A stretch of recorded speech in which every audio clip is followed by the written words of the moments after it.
الإمام الكاظم روحي له الفداء كان عالما، ولكن لعنة الله على هارون العباسي. السلام على المعذب في قعر السجون وظلم المطامير. المطامير جمع طامورة. في قعر البئر كانوا يفتحون حفرة، السجين هناك يخلونه لا يميز ليلا من نهار. إمامكم موسى بن جعفر باب الحوائج كان في السجن، إذا يريد أن ينام ما يقدر يمد رجوله كانت توصل إلى الحائط، ما في مجال. وإذا يريد يوقف رأسه يضرب في السقف، ودائما كان مثل الإنسان مسجون في متر مكعب. تصور شلون هذا كان مكان الإمام الكاظم روحي له الفداء. الإمام روحي له الفداء كان يقضي لياليه بالقرآن، بالعبادة، بالصلاة. إلهي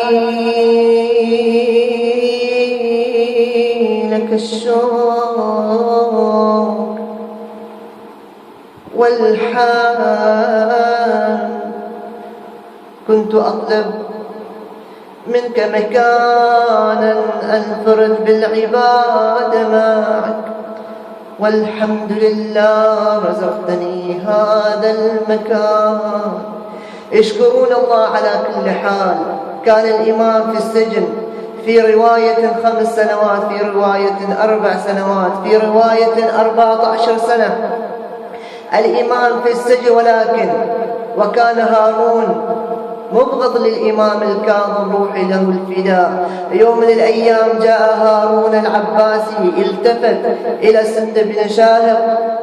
سد بن شاهق رجل مجوسي كافر زنديق، وعند الحقد والعداوة لآل محمد، يريد أن ينتقم، فكيف؟ وهارون فتح له الضوء لأجل تعذيب الإمام الكاظم روحي له الفداء. واحدة من موارد تعذيب الإمام الكاظم، السندي بن شاهق رأى امرأة راقصة فاسقة، جابها في آخر مكياج وقال لها أريدش تدخلين على الإمام الكاظم تأخذين قلبه.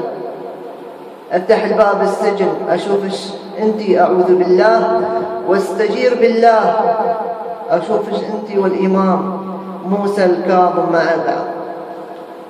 هذا ما عرفوا من الإمام الكاظم روحي له الفداء. المرأة تقول أنا برقصة واحدة أخذ قلبه. كاظم منه قال لها يلا ادخلها في كامل مكياجها وعطورها. دخلت على الإمام الكاظم عليه السلام، رأت رجلا نحيفا ساقطا على الأرض في حالة السجود. هي منتظرة كل لحظة الإمام يشيل رأسه عشان شوي تغني ترقص. شافت هذا الإمام في سجوده ساعة، ساعتين، 3 ساعات، لا إله إلا الله.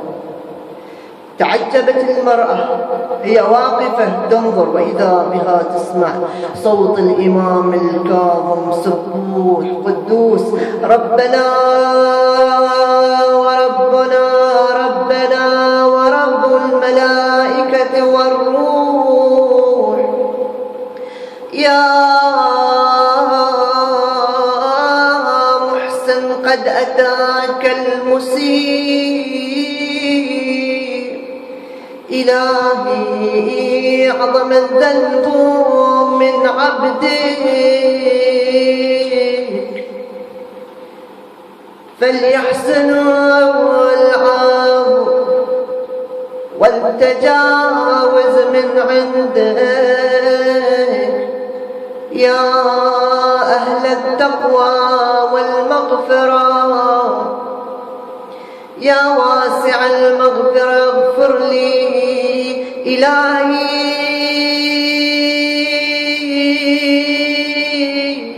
لا تحرم بالنار بعد سجودي لك وتعفيري مني عليك. بل لك الحمد والتفضل علي. ارحمني يا ربي أي ربي أي ربي، ارحم ضعفي وقلة حيلتي ودقة عظمي وتناثر لحمي في القلب. سمعت المرأة هذه الكلمات، هي أيضا وقعت على الأرض تبرق وجهها في التراب الأرض وهي تنادي إلهي العفو العفو العفو. سند بن شاهد جاء فتح الباب، رأى الإمام الكاظم روحي له الفداء في جانب والمرأة في جانب تبكي من خوف الله. أخرجها من السجن، قال ماذا صنعت؟ قالت لا تلمني، أنا دخلت على ناس كثيرين غيرتهم في لحظات، ولكن هذا المولى نبي أو وصي نبي، لأني كلما انتظرت رأيته يبكي ويناجي ربه. له حالة خاصة مع الله. دخل اللعين في السجن لما رأى الإمام الكاظم رفع يده ولطمه على خد الطاهر وقال له يا موسى متى تموت؟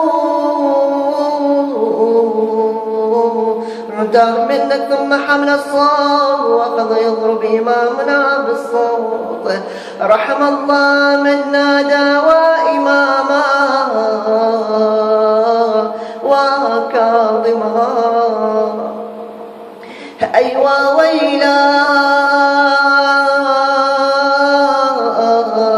عندها وضع الإمام جبهته على التراب. يا مخلص اللبن من بين فرث ودم، يا مخلص الشجر من بين ماء ورمل وطين. إلهي خلصني من سجن هارون. في ليلة الجمعة كان هارون شارب الخمر في حالة السكر. دخل عليه أبو العتاهية، كان أبو العتاهية شيعي، قرأ أبيات. قال له هارون ماذا تحب ماذا تريد؟ قال له يا أمير أريد أن تفرج عن إمامي موسى بن جعفر. قال لك ذلك؟ قال اكتب. كتب هارون ووقع في حالة السكر.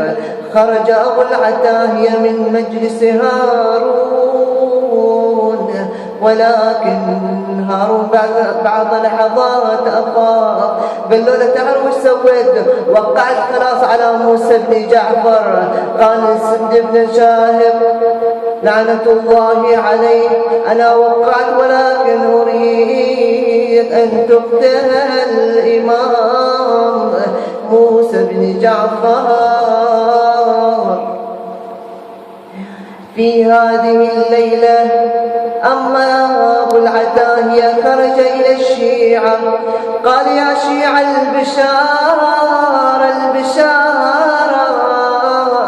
سوف يطلق على إمامنا في أول الصلاة. قاموا الشيعة بعضهم من حمل الورود، بعضهم يقول إذا خرج إمام يقبل يده ورجله، وقفوا أمام باب السجن.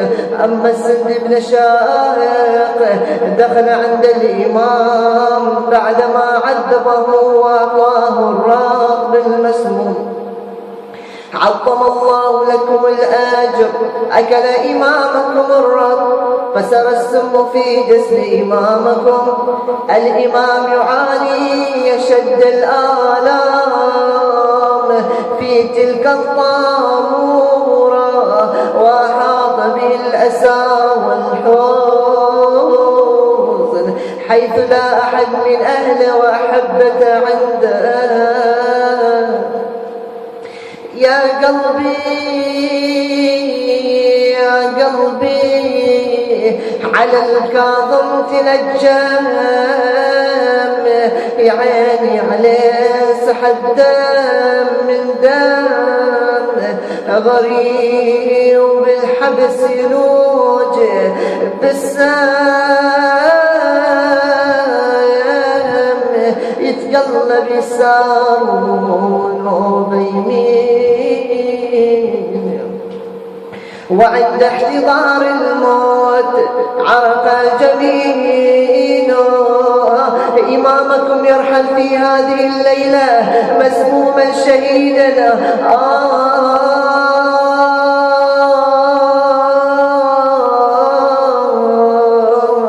وسكن أنينا ومد يديه ورجليه، وفارقت روحه الدنيا، وفارقت روحه الدنيا. رحم الله من نادى وإماما.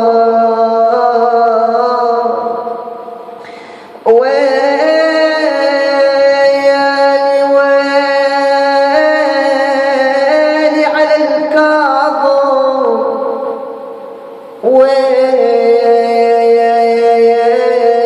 ويلي على الكاظم مات مسموم.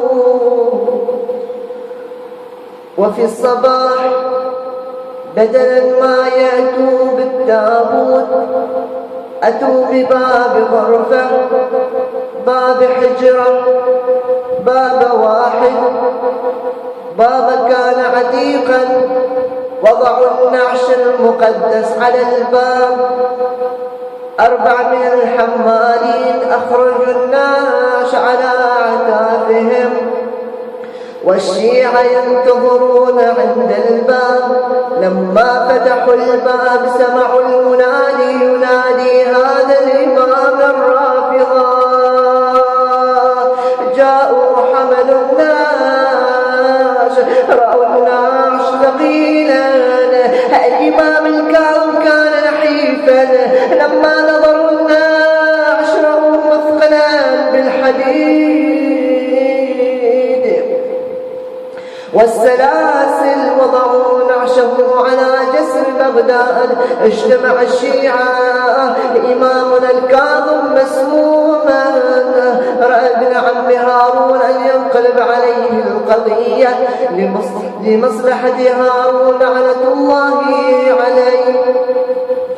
أمر أن يشيعوه يكفنوه بأحسن كفن. الشيعة واقفون حملوا الجاس إمامنا الكاظم، وكلا يرمي الرياحين، يرمي الورود على جسده، إلى أن عرف السوق سوق الرياحين في بغداد. نفس السوق الذي أخذوه منه جسد الإمام الكاظم سلام الله عليه. لما أرادوا أن يحملوا الجسد زاحوا الورود والرياحين، وحملوا جسد إمامنا الكاظم معززا مكرما. أسفي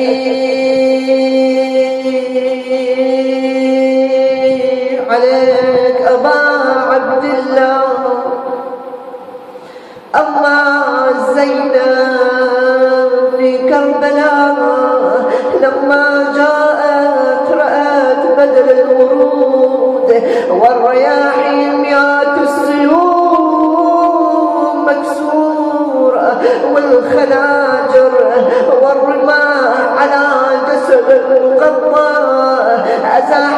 الخناجر، أزاحت السيوف المكسورة، وضعت يديها تحت جسدافها.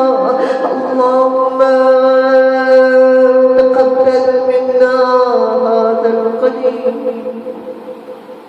اللهم تقبل منا هذا القربان فداء لوجهك الكريم. يا حسين يومك، يا حسين